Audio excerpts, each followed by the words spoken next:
Japón acaba de cruzar una línea que no se había cruzado en 30 años, y aunque a primera vista parezca un evento técnico y distante, lo que realmente está ocurriendo es el inicio de una ruptura estructural que afecta directamente al sistema financiero global y, por extensión, a cualquier persona que tenga ahorros, inversiones o un plan de retiro, porque el 20 de enero de 2026, el rendimiento de los bonos gubernamentales japoneses a 30 años alcanzó el 3,9%, el nivel más alto desde que estos instrumentos existen. Un movimiento que no debería suceder en una economía desarrollada con mercados de deuda maduros,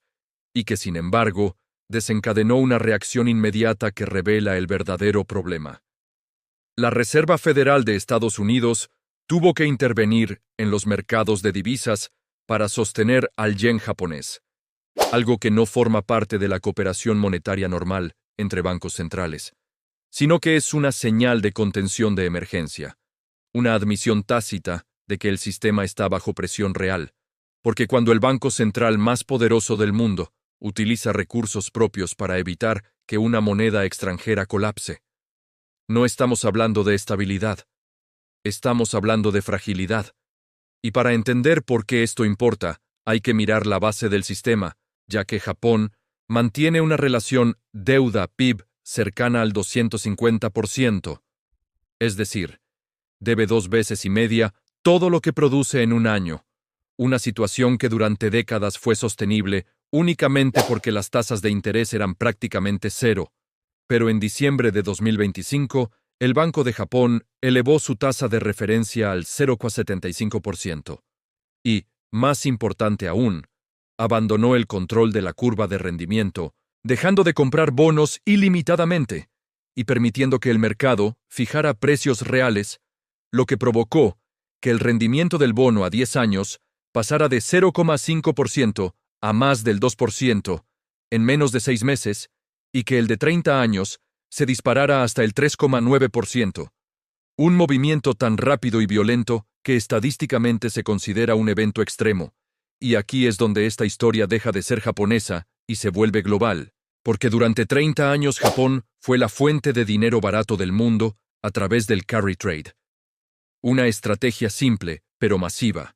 en la que se pedían yenes casi gratis, se convertían a dólares y se invertían en bonos del Tesoro estadounidense que rendían entre 4% y 5%, capturando el diferencial prácticamente sin riesgo, una operación tan grande que Japón terminó acumulando $1,2 billones en deuda estadounidense, convirtiéndose en su mayor tenedor extranjero. Pero esa matemática se rompió en el momento en que los bonos japoneses comenzaron a ofrecer rendimientos competitivos sin riesgo cambiario.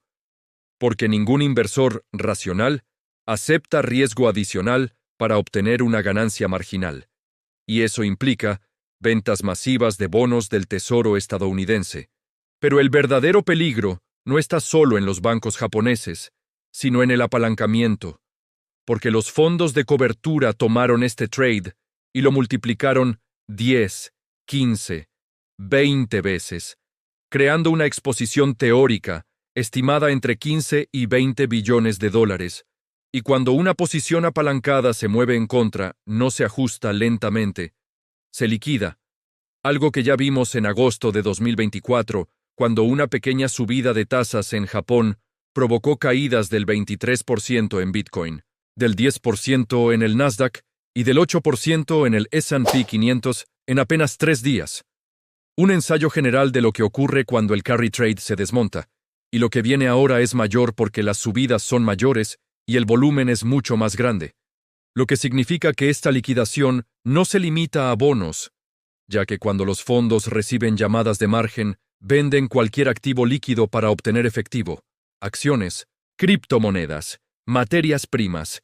sin importar la calidad del negocio subyacente,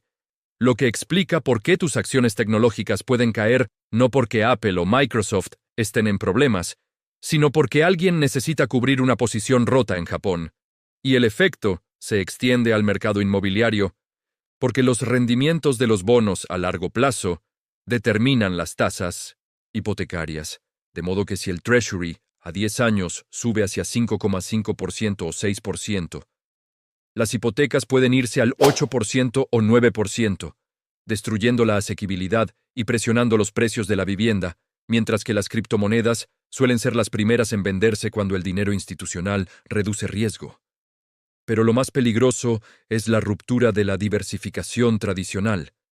porque en un entorno normal, los bonos suben cuando las acciones caen, pero cuando la deuda soberana es el problema, ambos activos caen juntos, como ocurrió en el Reino Unido en 2022,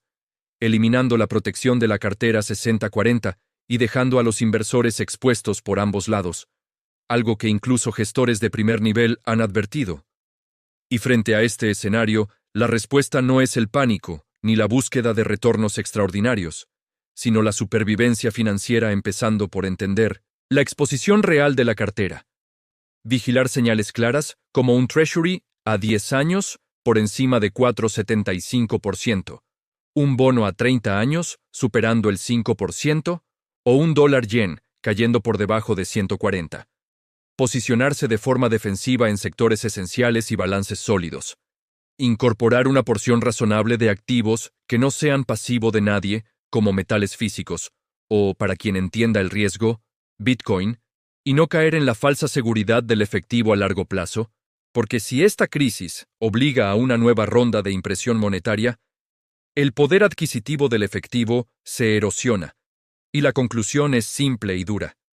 El carry trade japonés ya se está desmontando, las ventas ya comenzaron, las tasas ya subieron, y los próximos 90 a 180 días determinarán quién estaba preparado y quién confió en que el problema no lo alcanzaría, porque esto no se trata de miedo ni de opiniones, se trata de matemáticas, y las matemáticas no negocian. Lo que está ocurriendo en Japón no es un episodio aislado ni una anomalía pasajera del mercado de bonos. Es la señal más clara en décadas de que uno de los pilares silenciosos del sistema financiero global está cediendo. Durante 30 años, el dinero barato japonés sostuvo niveles de apalancamiento, valoraciones y flujos de capital que hoy dependen de una matemática que ya no existe. Cuando esa matemática se rompe, el ajuste no es gradual ni selectivo. Es forzado, simultáneo y global. En este contexto, confiar en que los mecanismos tradicionales de diversificación funcionarán como lo hicieron en el pasado es un error de diagnóstico, no una estrategia prudente. La prioridad ya no es maximizar rentabilidad, sino preservar capital, comprender la exposición real al riesgo sistémico y anticipar cómo se comportan los mercados cuando la liquidez se retira y las correlaciones se rompen. Este proceso no responde a narrativas ni a voluntades políticas, sino a incentivos y ecuaciones que se imponen con el tiempo. Ignorarlo no lo detiene. Entenderlo y posicionarse con disciplina es la única respuesta racional ante un cambio estructural de esta magnitud.